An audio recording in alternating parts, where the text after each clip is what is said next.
Bonjour tout le monde et re-bienvenue dans ma chaîne. Je suis Diane Désiel et aujourd'hui je termine avec vous le devant de notre projet manteau. Alors on va faire la parmenture et la doublure. Voilà notre patron de devant comme on l'a laissé lors de la dernière vidéo avec la ligne de parmenture tracée, l'écran positionné. Ce que j'ai ajouté, c'est juste le dessin des boutons. Si vous voulez faire comme moi, c'est bien d'avoir l'emplacement des boutons d'indiquer, mais aussi le dessin, comme ça on prend bien conscience du style. Faites-vous un petit guide en carton et faites 2 trous pour indiquer la demi du diamètre de notre bouton. Ici, mes boutons avaient 2,5 cm. Alors, j'ai juste fait 2 petits trous sur ma ligne à 1,25. Je vais venir placer mon haleine à patron sur un des 2 trous, directement sur le centre du bouton que j'ai trouvé, et je vais venir pivoter mon diamètre tout autour, sur tous les emplacements de boutons. Voilà. Maintenant, on est prêt à retracer nos 2 pièces, la doublure et la parmenture. Alors, on va se glisser en dessous 2 pièces de papier. Une première pièce pour ma doublure. On va simplement s'assurer qu'on a assez pour ajouter dans cette direction la valeur de couture pour notre doublure. Et on va glisser un autre papier en dessous pour le patron de la parmenture.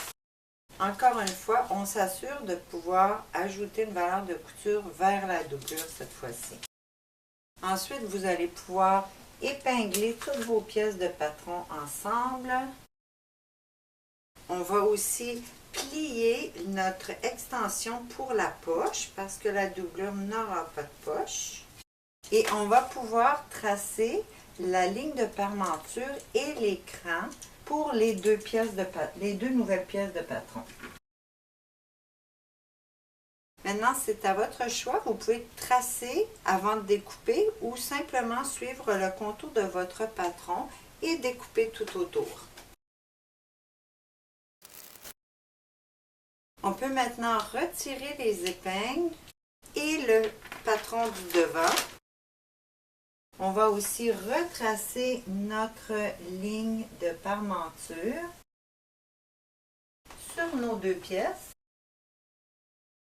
Je vais aussi indiquer la ligne d'ourlet, alors où on plie. J'ai présentement le même 4 cm que mon manteau. Ensuite, si je commence avec ma parmenture, je vais pouvoir placer mon droit fil parallèle à la médiane. Et je vais ajouter la valeur de couture manquante aux côtés de la ligne de parmenture. Du même coup, je vais l'ajouter à ma doublure, mais en direction opposée.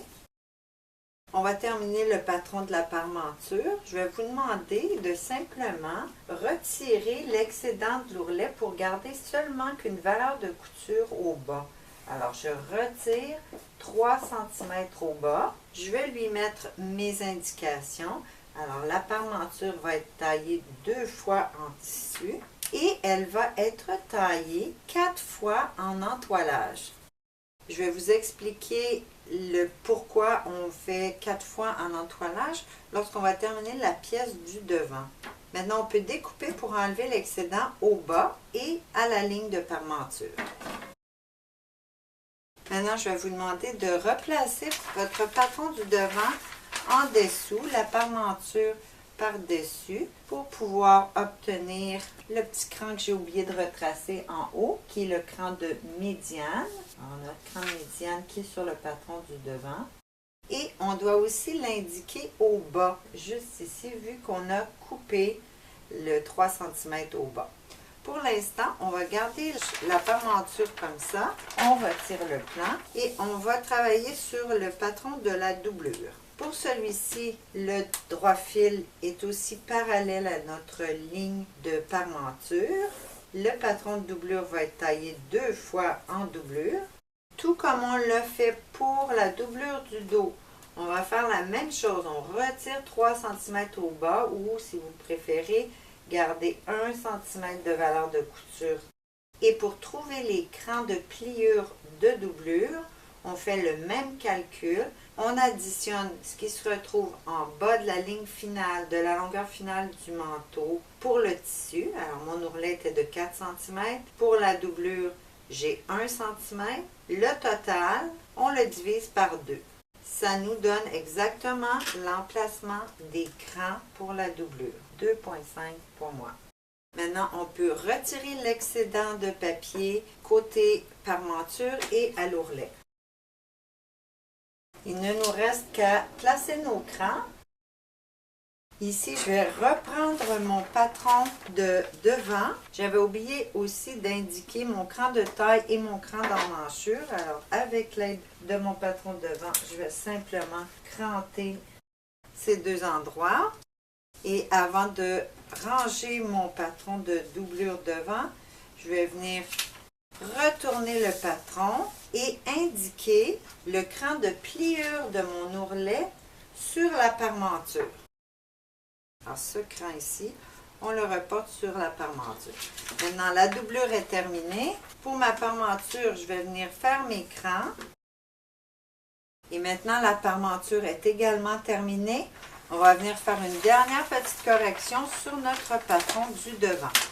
Alors, on vient placer notre parmenture par-dessus le devant en alignant le haut et la fin de la croisure. Et je vais vous demander de venir tracer le bas de la parmenture sur votre patron du devant. Parce qu'on va lui retirer le 3 cm également sur le patron du devant. Maintenant, mon devant va avoir la même longueur que ma parmenture, mais la partie latérale doit conserver son ourlet. Alors, le 3 cm, on l'enlève jusqu'où?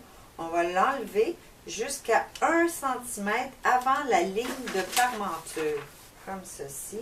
Et c'est cet endroit qu'on va retirer. On y va, on coupe notre patron.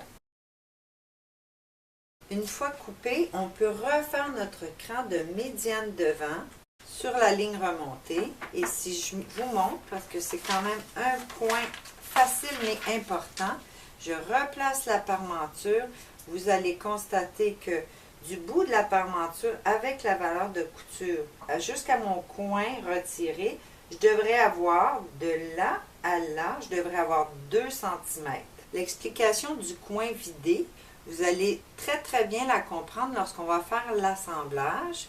C'est pour éviter d'avoir trop d'épaisseur très large à l'intérieur de notre croisure qui va en plus être superposée sur une très grande distance. Alors tout ce qui nous reste à faire maintenant, c'est d'indiquer nos entoilages sur le manteau. Alors si on se rappelle, encore une fois, sur notre parmenture, on a inscrit 4 fois l'entoilage. 2 de ces entoilages vont être positionnés sur notre devant, la pièce principale du devant. Alors, toute la partie de la parmenture va être entoilée avec ceux qu'on a déjà coupés. Ensuite, on va faire comme on l'a fait au dos, environ 1 cm plus haut que la ligne de pliure d'ourlet.